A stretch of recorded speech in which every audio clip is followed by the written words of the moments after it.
Naghahanap ka ba ng pangkulay na under 500 pesos? So, ito na ang solusyon mo.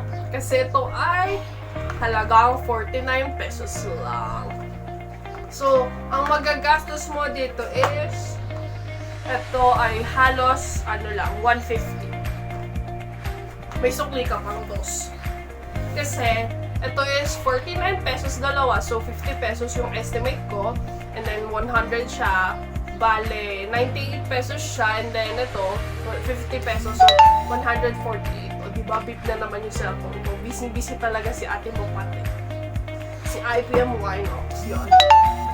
Sana magustuhan nyo yung magiging kalabasan ng aking hair.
Eventually.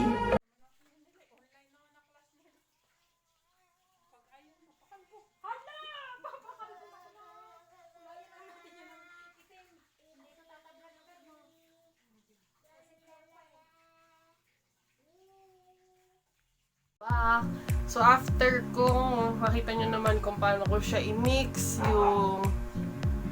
yung solution, yung developer, at saka yung colorant. So, mix mo siyang maayos ha, huwag mo kakalimutan yun. Tapos, pag i-apply mo, sa akin kasi medyo tinagalan ko, pero kapag chemically treated na naman yung hair mo, siguro perfect na yung 35 minutes to 40 minutes na suggested dun sa box. Bale, Ashley Hair Shine yung binili ko, tapos 9/33 yung shade. Ang masasabi ko lang, kasi sa akin kasi halos matagal na akong hindi nagko-color. So, ito yung naging effect niya after kong i-wash siya. So, bale, pagkatapos ko siyang i-wash, kinonditioner ko siya. Tapos, ang na-observe ko, pagka hindi natural na halos yung hair mo, hindi na siya masyado nakapit sa kulay ng buhok mo. So, ang gagawin mo, pagka ganun, medyo tatagalan mo kasi medyo matapang yung solution. Pero, kaya naman siya. Medyo mainit lang sa ulo. Medyo stingy ba yung tawag doon? Parang ganun. Pero, ayan, okay naman siya. Pagka para lang siyang, hindi siya masyadong blinding yung kulay kapag medyo natural na yung hair mo. Kasi ako medyo natural na yung hair ko. Ang binleach ko lang kasi dati yung dulo. Ito. Yan. Tapos, alam mo na, yung nag-ECQ, hindi na nakapagpagupit, hindi na nakapagpaano. Tapos, ayoko rin naman muna magpagupit kasi wala lang, tapos ko lang. May ganun naman tayong eksena. Tapos, medyo hindi ako satisfied para dito sa dulo ng hair ko kasi I was expecting na mas light siya. Kasi yung previous hair ko, naka-bleach siya, tapos hindi masyado tumalab yung bleach sa akin. So, ang nangyari, parang kada wash ko, nagfe-fade. Tapos, di ba, natural naman yung na-oxidize siya. Ang nangyayari, parang yung shade niya nagiging mas dark. I-observe natin to kapag medyo natagalan na, tapos na-shampoo ko na siya. Siguro, i-observe nyo na lang sa mga susunod ko pang vlog, diba? Sorry para dun sa aking alarm sa cellphone ko. Kasi Monday today, it's work day! Tapos, ang nangyari is, hindi ko siya na-shoot kagabi kasi napagod na ako siguro kasi nag-shoppingan kami dun sa magandang parang SM na maliit sa amin. Alam mo yon, yung mga tinda doon, mura, and doon ko nabili yung pang-color, diba? Okay na siya para sa mga gustong mag-DIY ng buhok, yung regularly nag-change, gano'n. Tapos, ang suggestion ko lang kapag gano'n, kapag kayong tipong makapal talaga yung buhok nyo, katulad nung akin, is, ang gagawin nyo, mga 2 or 3 para halatang-halata yung kulay. Tapos, nagsalamin na ako kasi hindi ko na kayo nakikita. Tapos, ang suggestion ko is, kapag bumili kayo ng isang box, ang mangyayari is one oxidizer or developer. Yun yung kasing tawag nila doon. Tapos, dapat balance yun. Kunyari, 6%, tapos yung isang colorant. So, 1:1 is yung ratio nun. Kapag may pangkulay ka, tapos kailangan mo din ng isa nun. Tapos, di ba, hindi ka naman magbi-bleach ng hair, so wag mo masyado i-expect yung katulad nung nandun sa box. Para hindi ka masaktan, di ba? Kasi, ang nangyayari, kasi tayong mga Pilipino, talagang natural na black yung buhok natin. Kahit anong mangyari, kahit ano pong gawin natin, black talaga siya. Maswerte na kapag medyo may shade ng brown, gano'n. Ako kasi masyado akong pinagpala sa black hair na, ayan, para lang siyang naging, ano yung tawag doon? Hindi siya highlight Hindi rin siya rebond. Sige, comment mo na lang, hindi ko na maalala.